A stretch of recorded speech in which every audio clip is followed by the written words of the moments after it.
Hi, my name is Savannah Carroll, and I was born in New West. Then I moved to Burnaby, then I moved to Coquitlam, then I moved back to Burnaby, then I moved to Port Coquitlam, then Chilliwack, and now finally I am back in Port Coquitlam. As you can see, I've moved around quite a bit. I've gone to 10 schools in my life, and I have met many people along the way. Each person I have interacted with has changed my outlook on life bit by bit.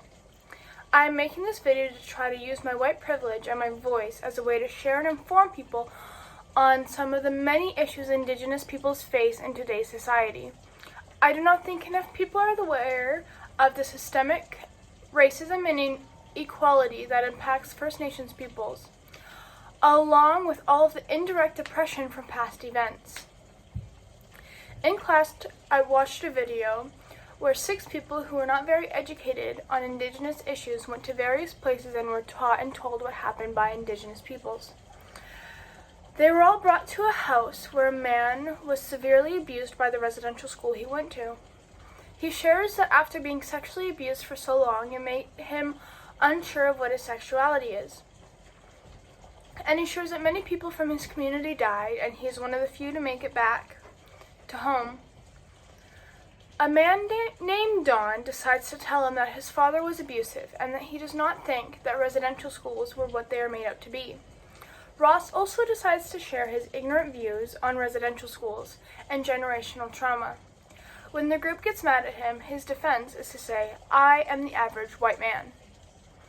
The thing that shocked me most wasn't his ignorance, it was the fact that the Indigenous man named Eric said he is.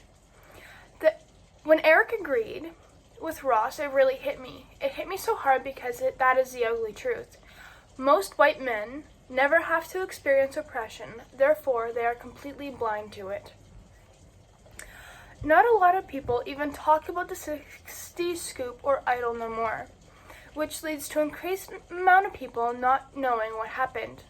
When I was little, I never heard about the injustice of Indigenous peoples, unless it was at school. Even then, any grade before grade 8 rarely went into detail about what happened. We had Orange Shirt Day and we were told it was for Indigenous peoples, but not entirely why. We were taught about the residential schools, but again, not the whole or even half the truth. The communities where I lived never engaged in talking about it, even to this day. It's not that they were hiding it or covering it up, it's that they did not care. It did not affect them, so therefore, they wouldn't talk about it, they wouldn't care about it. If more people knew about the reasons behind Idle No More or many other movements, I do believe that most people would support them and stand with them. It is harder not to care when your society always talks about it. To be a settler, it means that you travel to foreign land and permanently set up a residence. My ancestors came from Ireland during the potato famine.